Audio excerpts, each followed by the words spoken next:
Hey guys, today I'm going to be talking about the books that I read during the month of July. It honestly wasn't the greatest reading month. I kind of feel meh when I look back on it, but there were a couple highlights, so stick around and let's talk about it.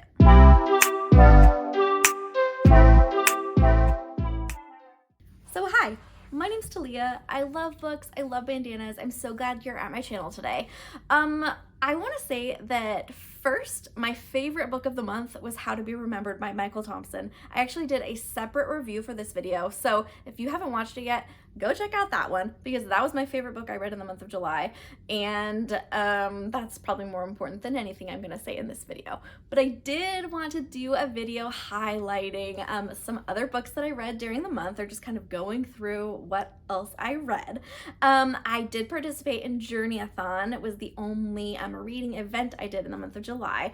Journey-a-thon was hosted by Chatty the Mad Chatter, and it was such a fun readathon. So I know she's already planning for next year, so you should definitely hop on over to Chatty's channel to get all the details. It's mainly a middle grade focused readathon. I may have put a couple of other genres in as well. So that's the main reading event I participated in. So we'll go through my books for that, and we'll go through the books that I read in addition to that as well. So first I read Starfell, Willow Moss and the Lost Day. This is a super cute, super short, super easy middle grade book. It's about this girl named Willow Moss, and everyone kind of in her world has like a tiny bit of magic, just kind of left over from like this world where there used to be a lot of magic, but then the magic has kind of died out and everyone only has these tiny little fragments of magic, and Willow Moss can find things. So that's kind of her niche, I will say. She if someone loses like their wallet, they can go to her and she can be like, oh, here's the wallet, and like give it to them and show them where it is. So she has one day this woman come to her and inform her that the last one of the days of last week is missing, like the whole day. No one can remember anything about it. So that's the point of the story. Willow Moss tries to find the missing day. Again, it was super cute. Like nothing to like rave about, but I liked it. I thought it was cute. It was fun. It was lighthearted. It was yeah, it was a cute one. Okay, I did love this one. You guys know I am loving the Lunar Chronicles. Cress was my favorite in the series so far. This one's like a loosely based Rapunzel story. Our main character, Cress, weaves in with the characters in the past, from the past books in the series. This is book number 3. Not gonna say much about it because that would be super spoily for the entire series, but I love this series. It's a chunker. I read it in like 2 days. I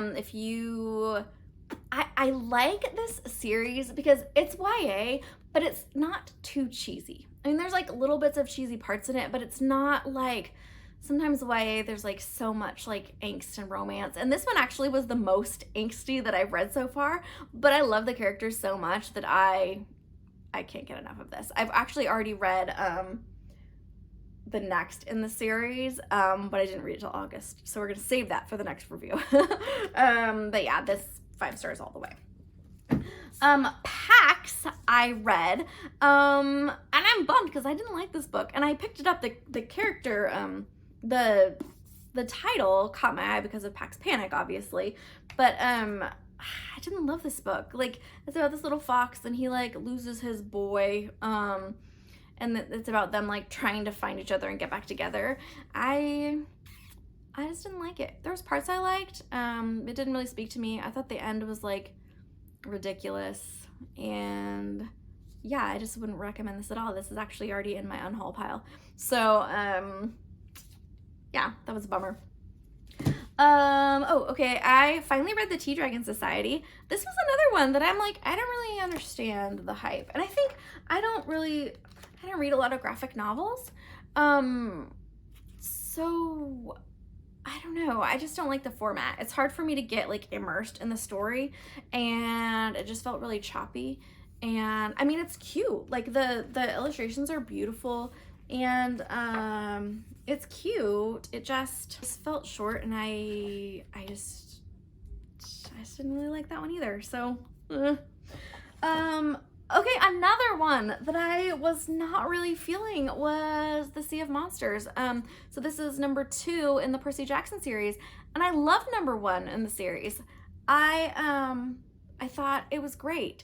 But this one I just had such a hard time getting into it, and it felt like way more middle grady than the first one. Like I had a harder time seeing past like just kind of the awkwardness of the characters and like some of the middle grade like humor. I don't know. I don't know if I was just in like a middle grade funk this month where I was just like, meh, I'm not feeling this, but this one as well. I have the rest of the series, and I pretty much decided I'm not going to continue at this point. I do think I'll save them because I think that they will be fun to read with my kids someday, but I don't think that I will. I don't think I want to read them by myself. I think I'll just save them and go through them once with them, and then if I like them, I like them, and if I don't, like, hopefully the kids get some enjoyment out of them, you know? So, yeah, sorry to bash on like all the middle grade books, but those just didn't really do it for me. Okay, one book that did do it for me was The Song of Achilles by Madeline Miller, and I read this for the FOMO book club that I've talked about quite a bit on my channel this year. So this was the read for, must have been July and August. So I have to see. I think the live show is going to be coming soon, and I definitely want to participate in the live show for this one. But basically, this is a retelling of a Greek mythology about Achilles and his story.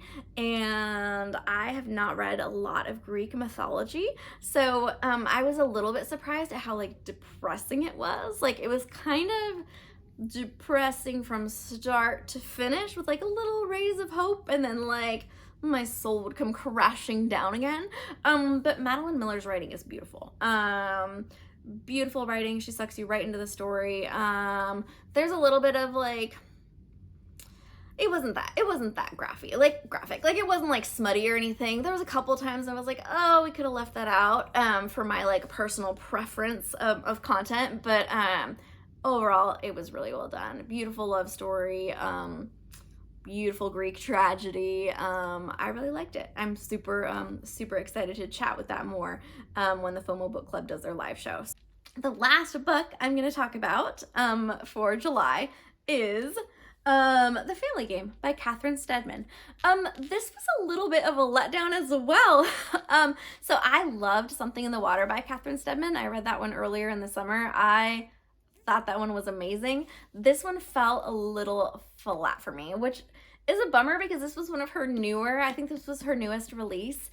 And I always want the authors to like write better books as time goes on. It's a bummer to me when like their earlier work is better, because I'm like, sometimes when you read a book and then you really liked it from an author and then you read a different book from them and it's like an earlier work, you're like, oh, it's okay because it's just an earlier work. You know, it's fine. They've gotten better. This definitely was not as good. I mean, it kept me entertained. Like, I wanted to see where it went. I never thought about DNFing or anything, but overall, I felt like it was super unrealistic. So we have this woman and she's marrying into this wealthy family.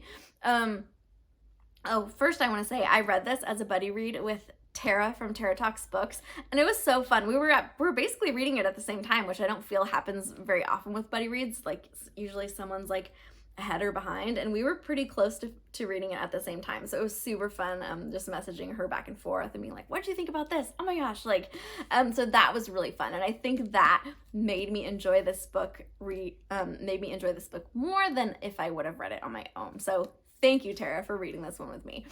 So we have this girl and she's marrying into like this wealthy family, and basically like right away her future father-in-law is like this super intense guy, and he gives her like this tape, and she starts listening to the tape right away, and basically like it's like this confession of murder. So she throughout the book is trying to figure out like, is this real? Is this not? Did he really kill these people that he's saying he killed?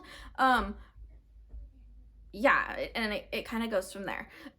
Two major problems I had with this book is that like she doesn't listen to the tape right away. Like she like listens to part of it and then like stops listening, and I just feel like if someone gives you a tape and they're confessing murder, there's no way you're gonna stop listening to this tape.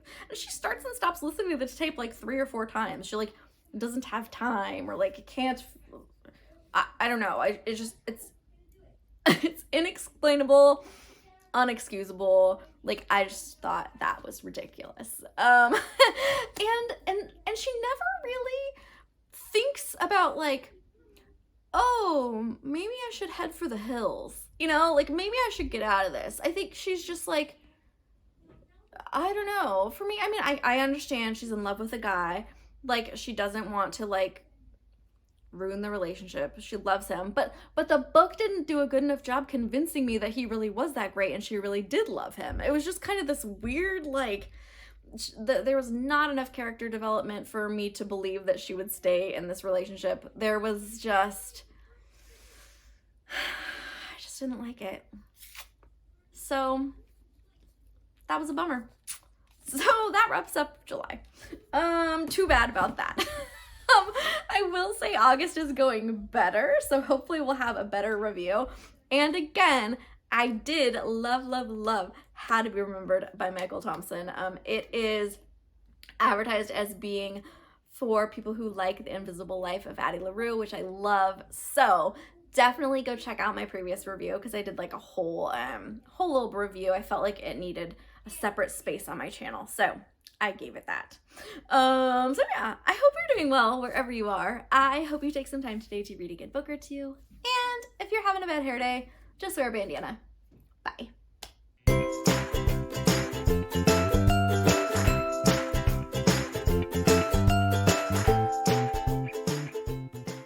Oh yes, the last book that I read in August was How to Be Remembered. No, this is not How to Be Remembered. Losing my mind. Losing it. Uh-oh, now I have to sneeze. Excuse me. Okay.